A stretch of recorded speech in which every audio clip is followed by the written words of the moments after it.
Professor Rameshwar मंडल sir जी से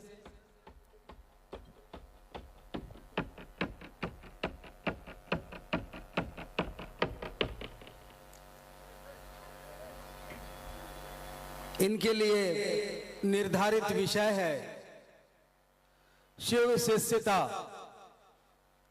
की पृष्ठभूमि, उद्भव एवं प्रयोजन। प्रोफेसर रामेश्वर मंडल सर।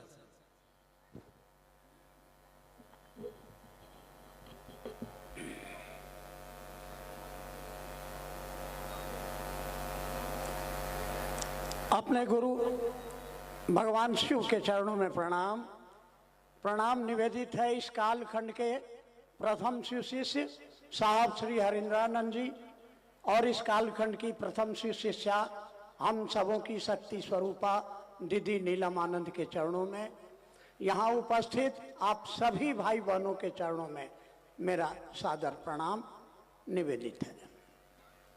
बड़े भाग्यशाली हैं आप, मैं भी, कि इस शिवानजीवा के इस पावन धरती पर जहां इस कालखंड के प्रथम शिव शिष्य हमारे वरेण्य गुरु भ्राता साहब श्री हरिंद्रानंद जी का इस लौकिक शरीर में अवतरण हुआ।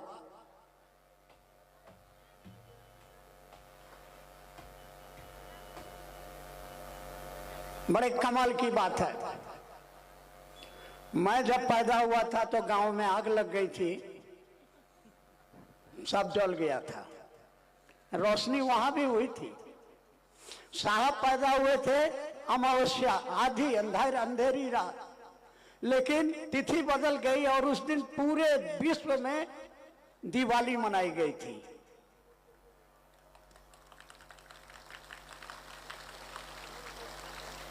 रोशनी वहां भी हुई थी। तो जो घर जा रहे अपनों सो चले हमारे साथ, और रोशनी चाहिए तो चलिए साहब श्री के साथ। तो साहब के साथ जो उन्होंने दिया है उस पर बात होगी, लेकिन साहब के साथ हमारे आदरणीय अर्चितानंद जी ने मुझसे कहा कि आपने यहाँ साहब के साथ इस धरती पर कभी आने का सौभाग्य प्राप्त हुआ, क्या कुछ सीखा है आपने, क्या देखा है आपने, कुछ उस पर भी रोशनी डालिए। तो मैं साहब के साथ 3 बार इस धरती पर आया, और इस जगह की धरती की जो अपना एक अलग मिजाज है, अंदाज एक अलग है। और वो अंदाज क्या है, जब 1967 में पहली बार एक विद्यार्थी के रूप में साहब श्री हरिनारायण जी और एक प्रोफेसर के रूप में मैंने जब उनसे पूछा आप कुछ साधना उधना करते हैं क्या, तो उन्होंने जिस अंदाज में जवाब दिया था, आपको इससे मतलब यानी सिवान का अंदाज, मिजाज बड़ा कड़ा है। और एक बात जो साहब के संपर्क में रहते रहते मुझको याद आ गया, सभी लोग जानते हैं इसको, लेकिन बड़ी कारगर चीज है। एक बार पूरे विश्व की भाषाओं का एक सम्मेलन हुआ कि अपनी बात को सबसे कम शब्दों में कहने में किस भाषा में महारत है। अंग्रेजी में एक आदमी आया, मे आई कम इन, बैठे हुए आदमी ने कहा यस कम इन। हिंदी वाले ने आके कहा कि श्रीमान मैं क्या अंदर आ सकता हूं, उत्तर मिला या आइए। वैसे ही अपनी अपनी भाषा में सब लोग बोले, तो हमारा भोजपुरी भैया जो है पहुंचा, अब बोला, क्या बोला, ढूकी। उत्तर मिला ढूका। वैसे ही वरेण्य गुरु भ्राता ने इस भारत के विश्व के प्राचीन इतिहास की जो सर्वाधिक सुंदरतम जो देन है वो है जगत गुरु भगवान शिव की शिष्यता और उनका गुरु स्वरूप। शास्त्रों में उनके शिष्य दुर्वासा हर को श्राप देते चलते थे। दधीची ने अपनी हड्डियों का दान दे दिया तो अगस्त मुनि ने चुल्ली में उठा के पानी पी लिया। लेकिन शास्त्र में कहीं नहीं लिखा कि कैसे चेला बने, और चेला बन के यही करें कि चुल्लू में पानी पिए और लोग को शराब देते चलें। ये 5000 साल 10,000 साल पुरानी हमारी जो जगत गुरु भगवान शिव की शिष्यता की अवधारणा है, इसको सही रूप में प्रकट करने का श्रेय जाता है वरेण्य गुरु भ्राता साहब श्री हरिंद्रानंद जी को। और उन्होंने एक शब्द दिया, छोटा सा शब्द दिया, वो है गुरु की दया। जिसे ढूकी उत्तर मिला ढूक, महादेव से केवल यह कहना कि हे महादेव तू हमार गुरु हम तहार चेला, दया करी सरकार, दया करी और कुछ नहीं, मात्र दया। और ये दया क्या है? शास्त्र कहते हैं कि सदगुरु जो होते हैं मात्र अपनी दया से आपको भोग और मोक्ष प्रदान करते हैं, अभिन्न रूप से आपको भोग और मोक्ष अभिन्न रूप से, अलग अलग नहीं।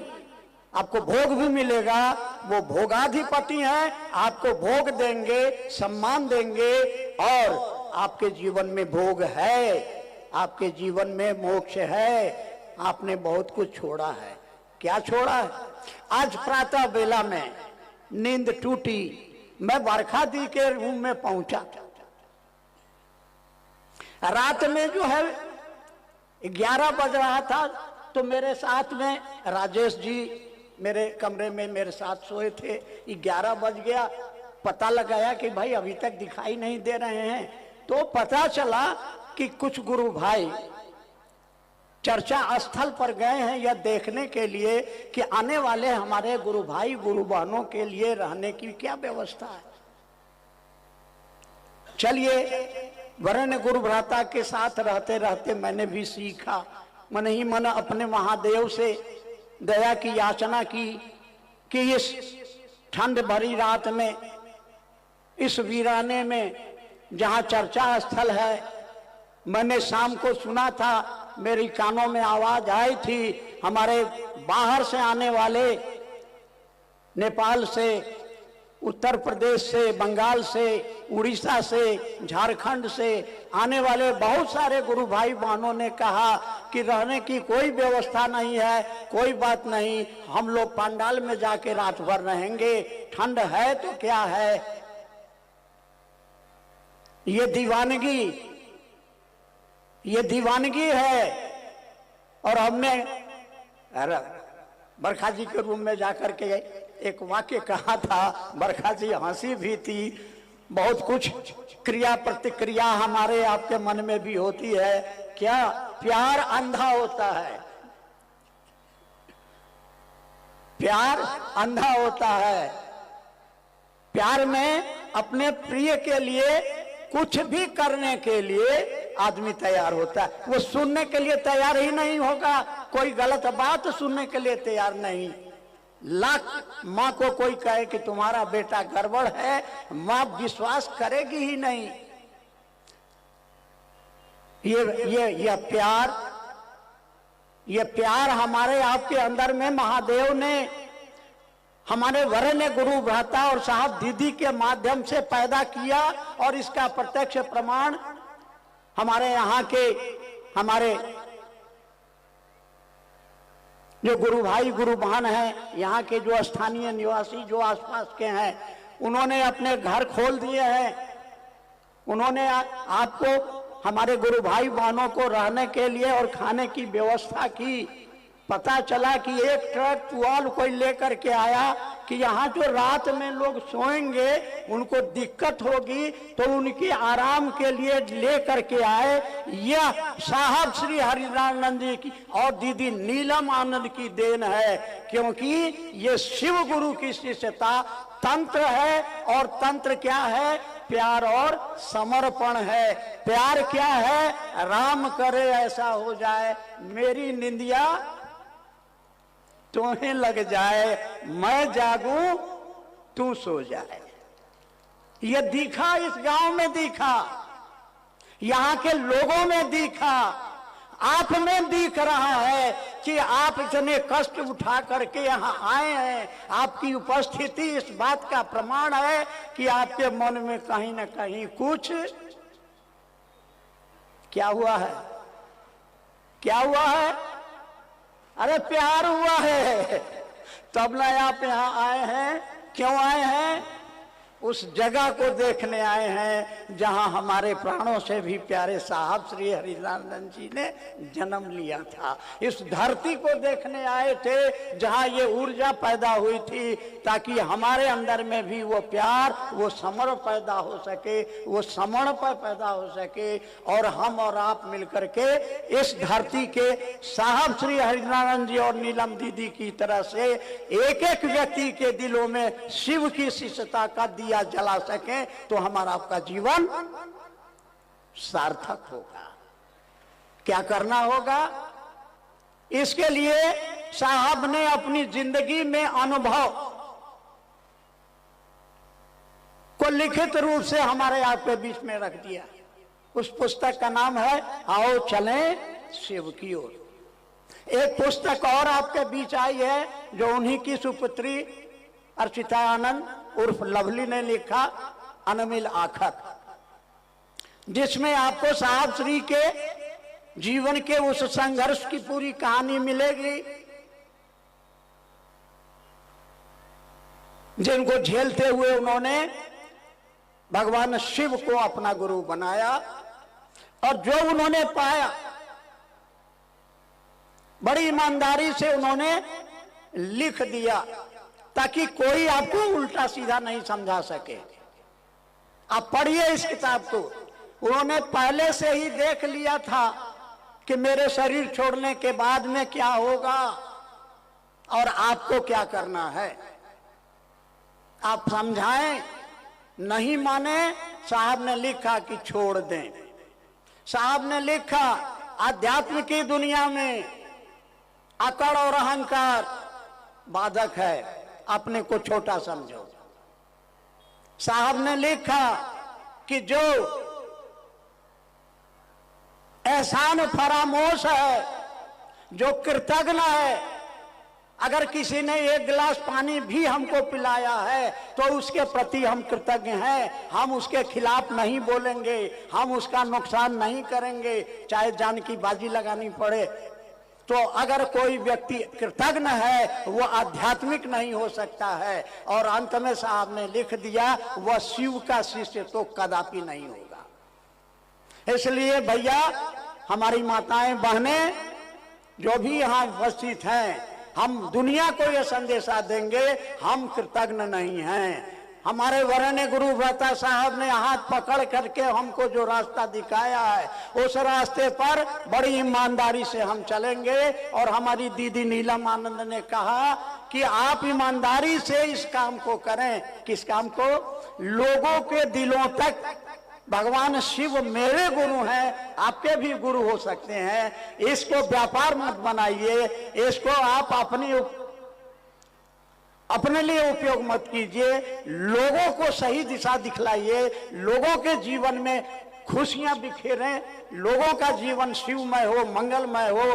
कर भला तो सभी जानते हैं, हो भला। इस काम को ईमानदारी से करिएगा। तो नीलम दीदी ने कहा, मैं आपके आध्यात्म पथ में पड़े हुए कांटों को चुनूंगी और छाया की तरह तुम्हारे साथ रहूंगी।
हेलो,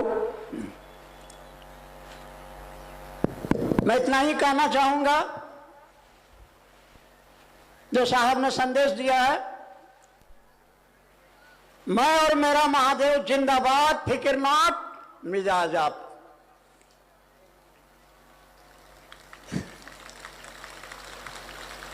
याद रखिए, इस धरती पर मैं और मेरा महादेव, ये मैं और मेरा महादेव, ये मेरा महादेव। साहब ने कहा अपने महादेव को छोड़ उस शिव को अपना गुरु बनाओ, अपना बेटा है, अपनी पत्नी है, अपना घर, अपना जूता, अपना चप्पल, उसके लिए जैसे परवाह है, वो परवाह दिखा है यहाँ रात में कि मेरा गुरु भाई आ रहा है, मेरी गुरु बहन आ रही है और हमारे गुरु भाई रात भर यहाँ जगे रहे, ये अपनापन दिखता रहे। ऐसे ही हमारा मन समझे कि महादेव मेरा है, और ये होगा गुरु की दया से।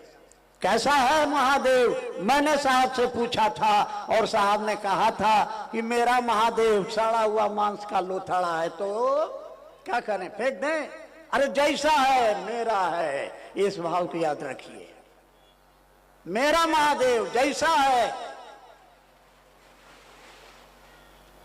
जीवन में कष्ट आता है, पत्नी को नहीं छोड़ते, घर को नहीं छोड़ते, ताशाय को नहीं छोड़ते, कुछ नहीं छोड़ते, महादेव को छोड़ देते हैं। साहब कहते थे कैसा बुड़बक है, बीमारी आई है तो दवाइये छोड़ दिया। अरे डोज बढ़ा दो, छोड़ो मत, सब छोड़ो, लेकिन महादेव को मत छोड़ो, क्योंकि महादेव ही है जो सत्य है, महादेव ही है जो शिव है, जो सुंदर है। बाकी तो सब मिथ्या है, आज है कल नहीं रहेगा, लेकिन महादेव रहेगा। इसलिए भूल गया सब कुछ, याद नहीं अब कुछ। साहब क्या कहते थे, मगर एक बात नहीं भूली क्या, कि महादेव मैं तुमसे प्यार करता हूं।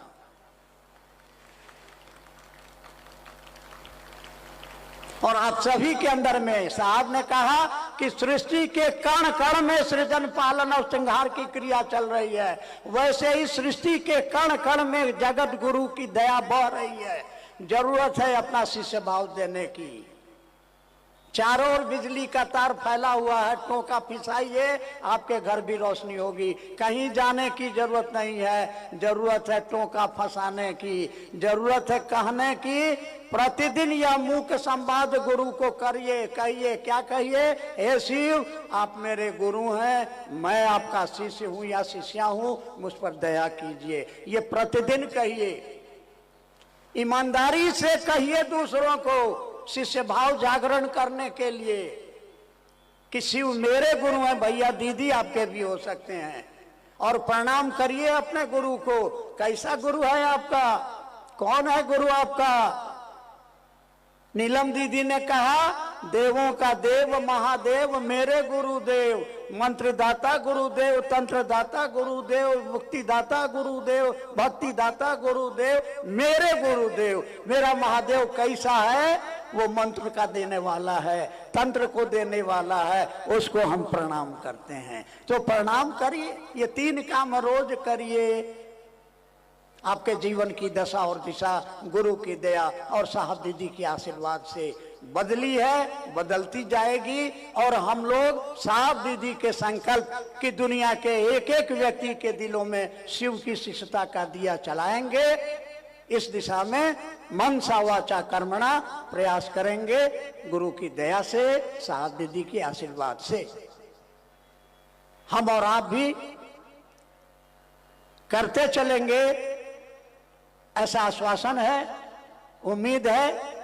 और इसी उम्मीद के साथ आप लोग भी करेंगे ना, हाँ या ना? क्या करेंगे? लोगों के दिलों में शिव शिष्यता का दिया जलाने के लिए अपने महादेव से दया मांगेंगे, साहब दीदी से आशीर्वाद मांगेंगे और इस काम को मनसा वाचा कर्मणा करेंगे। हम होंगे कामयाब, हम होंगे कामयाब। इन्हीं शब्दों के साथ आप सभी के चरणों में मेरा प्रणाम।